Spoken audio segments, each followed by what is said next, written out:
Pernahkah Anda menanam stroberi dengan penuh harap, membayangkan buah merah manis yang bisa dipetik langsung dari kebun, tapi yang Anda dapatkan justru daun yang menguning dan buah yang kerdil atau bahkan tidak berbuah sama sekali? Anda tidak sendirian. Percaya atau tidak, 90% pekebun, bahkan yang berpengalaman sekalipun, tanpa sadar melakukan kesalahan-kesalahan fatal yang justru membunuh tanaman stroberi mereka secara perlahan. Ini bukan karena kurangnya usaha, tapi karena kurangnya informasi yang tepat. Dalam video ini, kita akan membongkar semua kesalahan tersebut satu persatu, dari yang paling sepele hingga yang paling krusial. Tetap di sini, karena rahasia panen stroberi melimpah yang selama ini Anda cari mungkin ada di salah satu poin yang akan kita bahas. Siapkan catatan Anda, karena setelah ini Anda akan melihat kebun stroberi Anda dengan cara yang benar-benar baru. Stroberi, si buah mungil berwarna merah ini memang terlihat sangat menggoda untuk ditanam sendiri. Beli bibit, tanam di pot atau di tanah, siram, dan tunggu panen. Kedengarannya simpel, kan? Inilah jebakan pertamanya. Tanaman stroberi sebenarnya adalah makhluk yang cukup sensitif dan memiliki kebutuhan spesifik yang seringkali kita abaikan. Mereka tidak akan langsung mati jika Anda melakukan satu kesalahan kecil. Namun, akumulasi dari kebiasaan-kebiasaan buruk inilah yang pada akhirnya menggagalkan panen, membuat Anda frustrasi, dan merasa berkebun itu sulit. Sebelum kita masuk ke daftar kesalahan utama, penting untuk memahami filosofi dasarnya. Stroberi yang sehat dan produktif adalah hasil dari perhatian terhadap detail. Ini bukan tentang sihir atau tangan dingin. Ini tentang ilmu pengetahuan. Mulai dari pemilihan lokasi tanam hingga cara Anda memanen buahnya, semuanya saling berhubungan. Jadi, mari kita mulai perjalanan ini untuk menjadi bagian dari 10% pekebun yang sukses memanen stroberi manis dan melimpah dari kebun sendiri. Kesalahan pertama, dan mungkin yang paling fundamental adalah salah memilih lokasi tanam. Banyak pekebun pemula menempatkan stroberi di sudut taman yang teduh atau di balkon yang hanya mendapat sedikit sinar matahari. Ini adalah resep pasti untuk kegagalan. Stroberi adalah tanaman pencinta matahari sejati. Mereka membutuhkan setidaknya 6 hingga 8 jam sinar matahari langsung setiap hari untuk bisa berfotosintesis secara maksimal. Tanpa cahaya yang cukup, tanaman tidak akan memiliki energi untuk menghasilkan bunga, apalagi buah. Apa yang terjadi jika kurang matahari? Tanaman Anda akan mengalami etiolasi, yaitu batangnya akan tumbuh memanjang dan kurus, dengan daun yang pucat dan jarang. Mereka seolah-olah sedang merenggangkan leher untuk mencari cahaya. Anda mungkin akan mendapatkan tanaman yang rimbun dengan daun, tetapi jangan harap akan ada buah merah yang muncul. Jadi, sebelum Anda menanam satu bibit pun, observasi dulu kebun Anda. Cari titik yang paling banyak disinari matahari sepanjang hari. Itulah lokasi premium untuk calon kebun stroberi Anda. Selanjutnya, mari kita bicara tentang pondasi rumah bagi stroberi Anda, yaitu tanah. Mengabaikan persiapan tanah sama seperti membangun rumah tanpa pondasi yang kuat. Banyak yang hanya menggali lubang, memasukkan bibit, lalu menimbunnya kembali dengan tanah seadanya. Stroberi membenci tanah yang padat, becek, dan miskin hara. Akar mereka butuh tanah yang gembur agar bisa bernapas dan menyebar dengan leluasa. Tanah yang ideal untuk stroberi harus memiliki 3 karakter utama. Drainase yang baik, kaya bahan organik, dan sedikit asam. Untuk mendapatkan ini, Anda harus bekerja sedikit. Gemburkan tanah setidaknya sedalam 30 cm. Campurkan kompos atau pupuk kandang yang sudah matang dalam jumlah yang banyak. Ini akan menyediakan nutrisi jangka panjang dan memperbaiki struktur tanah. Jika tanah di kebun Anda cenderung liat dan menahan air, tambahkan pasir kasar atau sekam bakar untuk memperbaiki drainasenya. Anggaplah ini sebagai investasi awal. Persiapan tanah yang baik akan terbayar lunas dengan panen yang melimpah selama bertahun-tahun.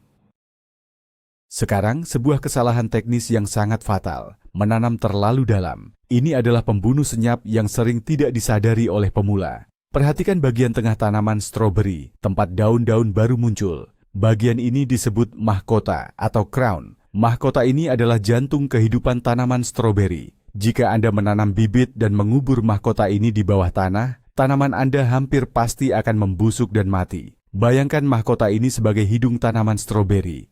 Jika Anda menguburnya, tanaman tidak bisa bernapas dengan baik. sirkulasi udara terhambat, dan kelembaban yang terperangkap akan mengundang jamur penyebab busuk mahkota. Gejalanya seringkali muncul perlahan, daun mulai menguning dari bawah, pertumbuhan terhenti, dan akhirnya seluruh tanaman layu. Saat Anda mencabutnya, Anda akan menemukan pangkal batang yang sudah menghitam dan lembek. Cara yang benar adalah menanam dengan posisi mahkota tepat sejajar dengan permukaan tanah. Akarnya di bawah, daunnya di atas, dan mahkotanya berada tepat di tengah-tengah, tidak terkubur.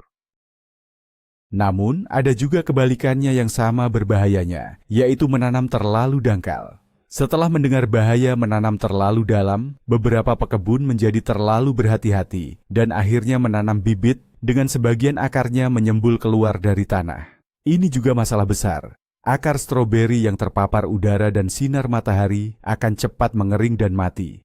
Tanaman akan menjadi tidak stabil, mudah goyah, dan kesulitan menyerap air serta nutrisi dari tanah. Gejalanya mirip dengan kekurangan air, tanaman akan sering layu meskipun tanahnya lembab. Pertumbuhannya akan kerdil karena sistem perakarannya tidak berkembang dengan baik. Kunci untuk mendapatkan kedalaman tanam yang sempurna adalah keseimbangan. Setelah Anda menempatkan bibit di lubang tanam, timbun tanah di sekelilingnya dan padatkan dengan lembut.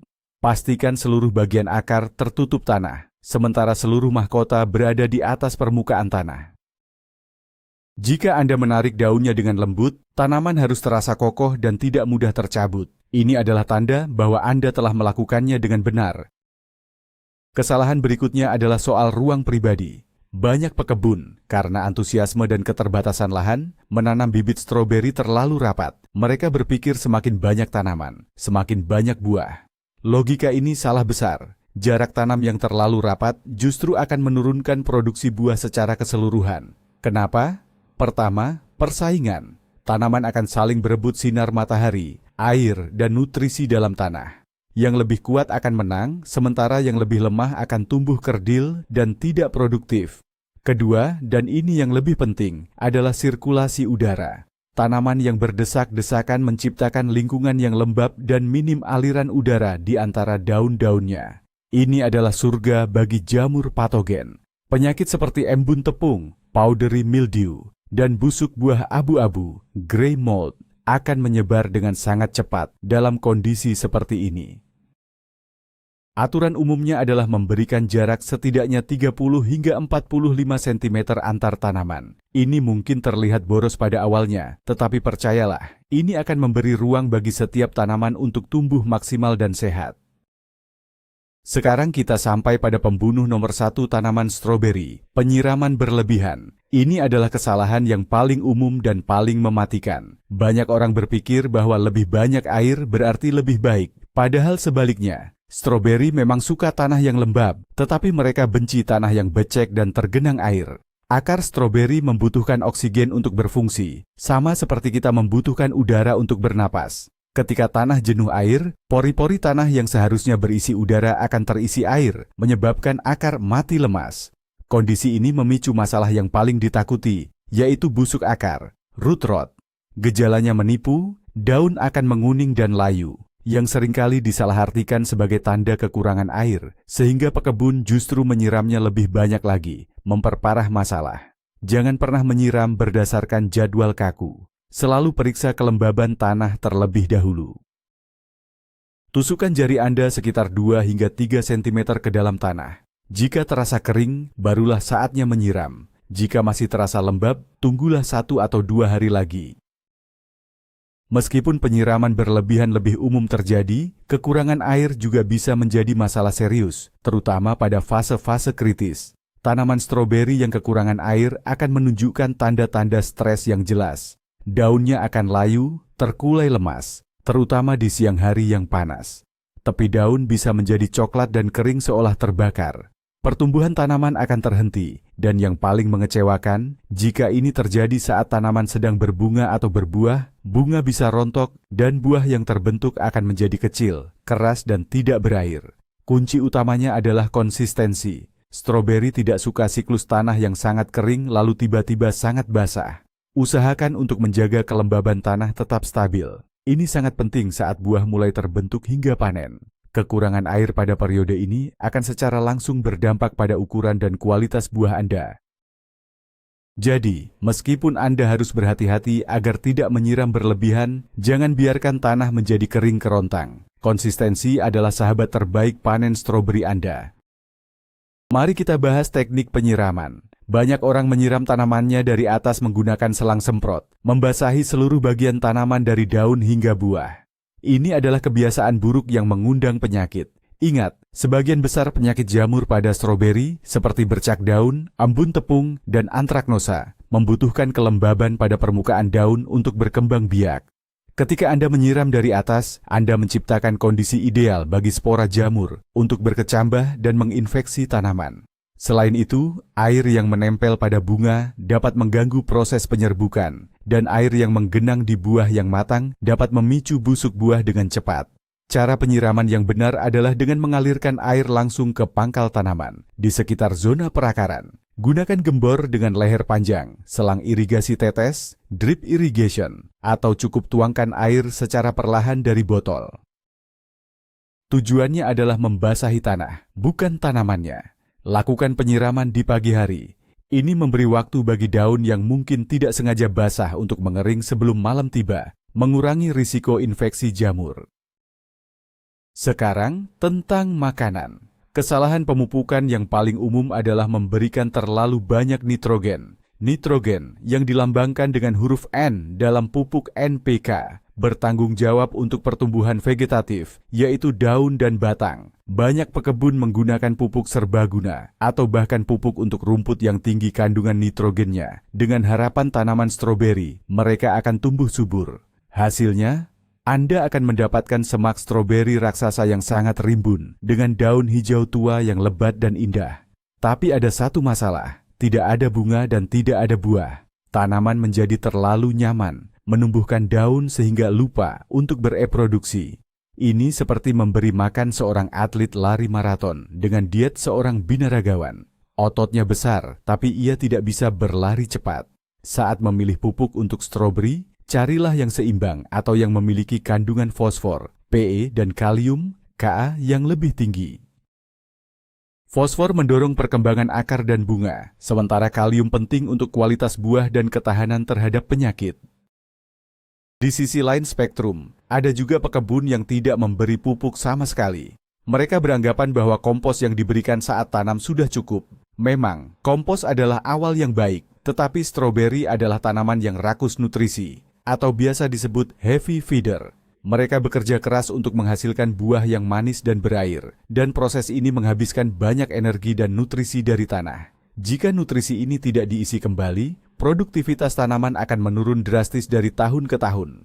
Anda mungkin mendapatkan panen yang lumayan di tahun pertama, tetapi di tahun kedua dan ketiga, buahnya akan semakin kecil dan jumlahnya semakin sedikit, hingga akhirnya tanaman berhenti berproduksi. Tanaman yang kekurangan nutrisi juga lebih rentan terhadap serangan hama dan penyakit. Anggap saja pemupukan sebagai cara Anda mengisi ulang bahan bakar tanaman setelah mereka bekerja keras. Memberi pupuk secara teratur dengan dosis yang tepat adalah kunci untuk menjaga kebun stroberi Anda tetap produktif selama bertahun-tahun. Waktu adalah segalanya, termasuk dalam hal pemupukan. Memberi pupuk pada waktu yang salah bisa lebih berbahaya daripada tidak memberi pupuk sama sekali. Kesalahan umum adalah memberi pupuk dosis tinggi saat tanaman sedang aktif berbuah. Logikanya mungkin terdengar benar, beri makan saat mereka bekerja, tetapi ini bisa menjadi bumerang. Pemberian pupuk, terutama yang kaya nitrogen, pada saat ini akan merangsang pertumbuhan daun baru yang lebat. Energi tanaman akan teralihkan dari mematangkan buah ke menumbuhkan daun. Akibatnya, kualitas buah bisa menurun, menjadi lebih lunak, kurang manis, dan lebih rentan busuk. Waktu terbaik untuk memberikan pupuk utama pada stroberi adalah setelah panen selesai. Ini membantu tanaman memulihkan energinya dan mempersiapkan diri untuk musim berikutnya. Pemupukan ringan lainnya bisa diberikan pada awal musim semi, tepat saat pertumbuhan baru dimulai. Hindari pemupukan berat di akhir musim gugur, karena ini dapat merangsang pertumbuhan baru yang rentan terhadap kerusakan akibat cuaca dingin.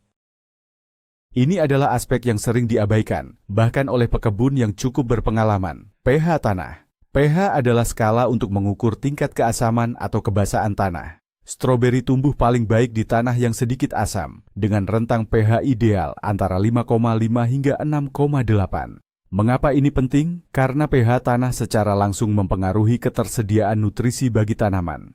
Jika tanah terlalu basah, pH di atas 7, atau terlalu asam, pH di bawah 5, beberapa nutrisi penting seperti zat besi, mangan, dan fosfor akan terkunci di dalam tanah. Meskipun nutrisi tersebut ada di sana, akar tanaman tidak dapat menyerapnya. Anda bisa saja memberikan pupuk terbaik dan termahal di dunia, tetapi jika pH tanahnya salah, itu semua akan sia-sia. Ini seperti mencoba makan dengan mulut yang tertutup rapat. Anda bisa membeli alat tes pH tanah yang sederhana dan murah secara online atau di toko pertanian. Jika tanah Anda terlalu basah, Anda bisa menurunkannya dengan menambahkan belerang. Jika terlalu asam, Anda bisa menaikkannya dengan menambahkan kapur dolomit. Salah satu teknik paling sederhana namun paling berdampak yang sering dilewatkan adalah tidak memberi mulsa. Mulsa adalah lapisan material organik yang disebar di permukaan tanah di sekitar tanaman. Untuk stroberi, mulsa tradisional yang paling baik adalah jerami. Itulah sebabnya dalam bahasa Inggris disebut strawberry. Manfaat mulsa sangat banyak. Pertama, mulsa menekan pertumbuhan gulma, mengurangi persaingan untuk tanaman stroberi Anda. Kedua, mulsa membantu menjaga kelembaban tanah dengan mengurangi penguapan, sehingga Anda tidak perlu sering-sering menyiram. Ketiga, mulsa menjaga suhu tanah tetap stabil, tetap sejuk di musim panas dan hangat di musim dingin. Keempat, yang terpenting untuk stroberi, mulsa menciptakan penghalang bersih antara buah dan tanah. Ini mencegah buah menjadi kotor dan mengurangi risiko busuk buah akibat kontak dengan tanah yang lembab. Terakhir, saat mulsa organik seperti jerami terurai, ia akan menambah bahan organik ke dalam tanah. Jadi, dengan satu tindakan sederhana, Anda menyelesaikan banyak masalah sekaligus. Ini adalah salah satu rahasia termudah untuk sukses menanam stroberi. Sekarang, mari kita bicara tentang sulur, atau yang sering disebut runner atau stolon. Sulur adalah batang panjang yang menjalar dari tanaman induk dan akan membentuk tanaman baru di ujungnya. Ini adalah cara stroberi berkembang biak secara vegetatif. Namun, bagi pekebun, sulur ini bisa menjadi pedang bermata dua. Kesalahan besar yang sering dilakukan adalah membiarkan sulur tumbuh liar tanpa kendali, terutama pada tanaman tahun pertama. Memproduksi sulur dan anakan baru membutuhkan energi yang sangat besar dari tanaman induk. Jika Anda membiarkannya, energi yang seharusnya digunakan untuk menghasilkan buah yang besar dan manis akan dialihkan untuk membuat bayi. Akibatnya panen Anda akan sangat berkurang. Aturan praktisnya adalah, pada tahun pertama penanaman, potong semua sulur yang muncul. Biarkan tanaman fokus membangun sistem perakaran yang kuat dan mahkota yang besar. Pada tahun-tahun berikutnya, potong sulur selama periode pembungaan dan pembuahan. Setelah panen selesai, barulah Anda bisa membiarkan beberapa sulur tumbuh untuk meremajakan kebun Anda. Itu pun harus dipilih dari tanaman yang paling sehat. Kebersihan adalah pangkal kesehatan, dan ini juga berlaku untuk kebun stroberi Anda. Kesalahan karena kelalaian adalah tidak membersihkan daun-daun tua, kering, atau yang menunjukkan tanda-tanda penyakit. Daun-daun yang mati dan membusuk di pangkal tanaman adalah tempat persembunyian yang sempurna bagi hama seperti siput dan kutu. Lebih buruk lagi, tumpukan daun mati ini menciptakan lingkungan yang lembab dan gelap, yang merupakan kondisi ideal bagi spora jamur untuk berkembang biak dan bertahan hidup. Daun yang sudah terinfeksi penyakit bercak daun atau penyakit lainnya akan menjadi sumber penularan bagi daun-daun baru yang sehat. Luangkan waktu secara rutin, mungkin seminggu sekali, untuk memeriksa tanaman Anda. Cabut atau gunting daun-daun yang sudah tua, biasanya yang paling bawah, menguning, atau memiliki bintik-bintik aneh. Buang jauh-jauh dari area kebun, jangan hanya dilempar ke tanah di sekitarnya. Tindakan sanitasi sederhana ini secara signifikan akan meningkatkan sirkulasi udara di sekitar mahkota tanaman dan mengurangi tekanan hama serta penyakit. Sikap tunggu dan lihat terhadap hama adalah sebuah kesalahan. Banyak pekebun baru melihat beberapa ekor kutu daun atau beberapa lubang di daun dan berpikir itu bukan masalah besar. Masalahnya, populasi hama bisa meledak dalam waktu yang sangat singkat. Beberapa ekor kutu daun hari ini bisa menjadi ribuan dalam seminggu. Saat Anda menyadari ada investasi besar, seringkali sudah terlambat dan kerusakan sudah terjadi. Kuncinya adalah deteksi dini dan tindakan cepat. Biasakan untuk memeriksa tanaman Anda secara teliti, termasuk bagian bawah daun, tempat banyak hama bersembunyi. Pelajari cara mengidentifikasi hama umum pada stroberi seperti kutu daun, aphids, tungau laba-laba, spider mites, dan siput. Untuk serangan skala kecil, Anda seringkali bisa mengatasinya secara mekanis, menekan kutu dengan jari, atau menggunakan semprotan organik sederhana seperti sabun insektisida atau minyak nimba, neem oil. Untuk siput, jebakan bir atau pelet siput organik bisa sangat efektif. Jangan menunggu sampai tanaman Anda dipenuhi hama untuk bertindak. Ketika dihadapkan pada serangan hama, reaksi panik seringkali mengarah pada kesalahan lain yang lebih besar. Langsung mengambil botol pestisida kimia yang keras. Pendekatan semprot dan bunuh semua ini mungkin terasa memuaskan sesaat, tetapi memiliki konsekuensi jangka panjang yang merusak. Sebagian besar pestisida kimia bersifat spektrum luas, artinya mereka tidak hanya membunuh hama target, tetapi juga membunuh serangga-serangga bermanfaat. Ini termasuk musuh alami hama seperti kumbang koksi, yang memakan kutu daun, dan, yang paling penting, lebah serta serangga penyerbuk lainnya. Tanpa penyerbuk, bunga stroberi Anda tidak akan menjadi buah. Anda akan berakhir dengan kebun yang bebas hama, tetapi juga bebas buah. Selain itu, penggunaan pestisida kimia yang berlebihan dapat meninggalkan residu pada buah yang akan Anda konsumsi. Selalu utamakan pendekatan organik dan manajemen hama terpadu. Gunakan pestisida kimia keras hanya sebagai pilihan terakhir yang mutlak, dan gunakan secara selektif sesuai petunjuk. Banyak pekebun menanam stroberi di tempat yang sama di kebun mereka tahun demi tahun. Meskipun praktis, ini adalah praktik pertanian yang buruk dan dapat menyebabkan masalah jangka panjang. Kesalahan ini disebut mengabaikan rotasi tanaman. Setiap jenis tanaman rentan terhadap serangkaian hama dan penyakit spesifik yang hidup di dalam tanah. Ketika Anda menanam stroberi di lokasi yang sama berulang kali, Anda memberi kesempatan bagi patogen dan hama spesialis stroberi, seperti jamur verticillium atau nematoda, untuk membangun populasinya di tanah tersebut. Dari tahun ke tahun, tekanan penyakit akan semakin tinggi, dan kesehatan serta produktivitas tanaman Anda akan semakin menurun. Praktik yang baik adalah merotasi atau memindahkan petak stroberi Anda ke lokasi baru di kebun setiap 3 hingga 4 tahun. Pindahkan mereka ke area di mana sebelumnya ditanam tanaman dari keluarga yang berbeda, seperti kacang-kacangan, yang akan menambah nitrogen ke tanah, atau sayuran daun. Ini akan memutus siklus hidup hama dan penyakit, menjaga kesehatan tanah Anda dalam jangka panjang. Memperbanyak tanaman dari sulur adalah cara yang bagus dan ekonomis untuk menambah jumlah tanaman stroberi Anda. Namun, ada kesalahan krusial yang sering terjadi di sini. Menggunakan bibit dari sulur yang tidak sehat atau tidak produktif. Banyak orang hanya mengambil setiap sulur yang muncul tanpa seleksi. Jika Anda mengambil sulur dari tanaman induk yang sakit, Anda pada dasarnya sedang mengkloning penyakit dan menyebarkannya ke seluruh kebun Anda. Jika Anda mengambil sulur dari tanaman yang tumbuh subur tetapi menghasilkan sedikit buah, Anda juga akan mendapatkan anakan yang memiliki kecenderungan genetik yang sama. Praktik pemuliaan yang cerdas adalah dengan melakukan seleksi. Tandai tanaman stroberi Anda yang paling kuat, paling sehat, dan menghasilkan buah paling banyak dan paling enak selama musim panen. Hanya dari tanaman-tanaman juara inilah Anda boleh mengambil sulur untuk perbanyakan. Dengan cara ini, dari tahun ke tahun, Anda secara bertahap akan meningkatkan kualitas genetik keseluruhan dari kebun stroberi Anda. Kesalahan terakhir adalah sebuah ekspektasi yang keliru, mengharapkan panen abadi dari tanaman yang sama. Tidak seperti pohon buah yang bisa berproduksi selama puluhan tahun, tanaman stroberi memiliki masa produktif yang relatif singkat. Sebuah tanaman stroberi individu biasanya paling produktif di tahun kedua dan ketiganya. Setelah itu, produktivitasnya akan menurun secara signifikan. Banyak pekebun mempertahankan tanaman yang sama selama 5, 6, atau bahkan lebih, dan kemudian bertanya-tanya mengapa panen mereka semakin menyedihkan. Tanaman stroberi bukan mesin abadi, mereka menua dan menjadi lelah.